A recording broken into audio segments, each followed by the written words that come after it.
Ever notice how feels Ever notice how some stories feel familiar? I and Hollywood relies on shortcuts, repeating narrative beats to quickly connect with audiences. But what happens when those shortcuts become cracks in the storytelling foundation? What if those familiar beats perpetuate harmful stereotypes or uh, just feel lazy? Um, let's explore like 15 tropes that Hollywood just can't seem to shake, despite growing criticism. Is the white savior narrative is a classic. A white protagonist swoops in to rescue people of color, often overshadowing the agency and resilience of the communities they're supposedly helping.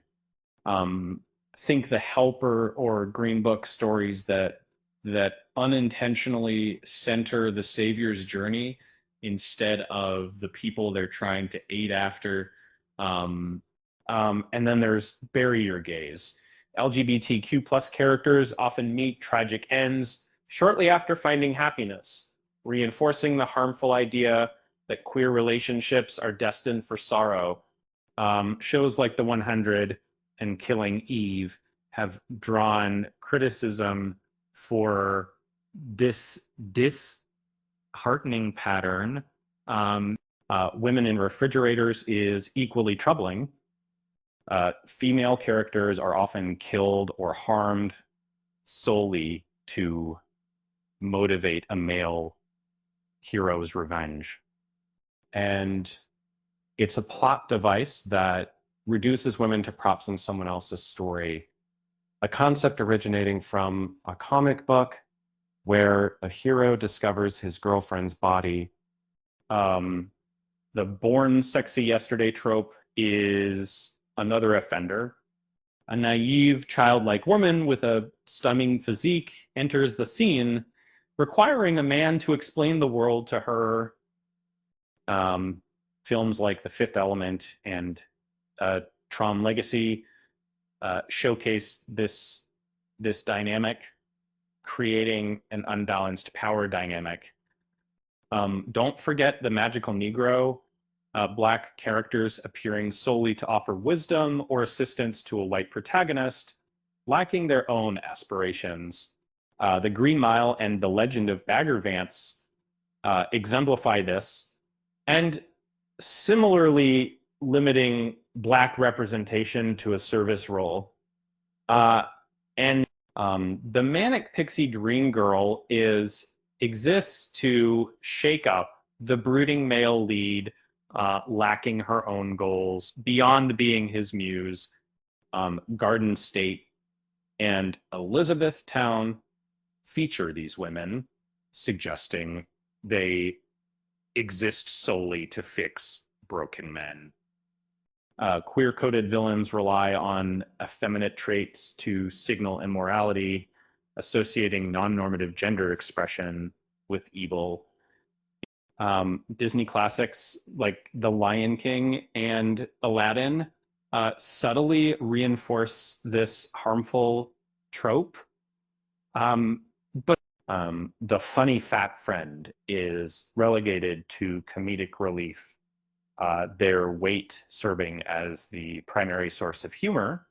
Um, Pitch Perfect uses this trope, sidelining larger bodies and suggesting they're unworthy of romantic storylines. Um, they, um, Hollywood autism often portrays characters with autism as emotionless savants with extraordinary abilities, ignoring the diversity of the condition. If you do, this is an expert that I've got a accountant to me when you see if you look at my my start port, it is the normalization of stalking as romantic pursuit uh, is alarming. The Notebook and Twilight romanticize persistent boundary crossing, undermining the importance of consent and normalizing harassment.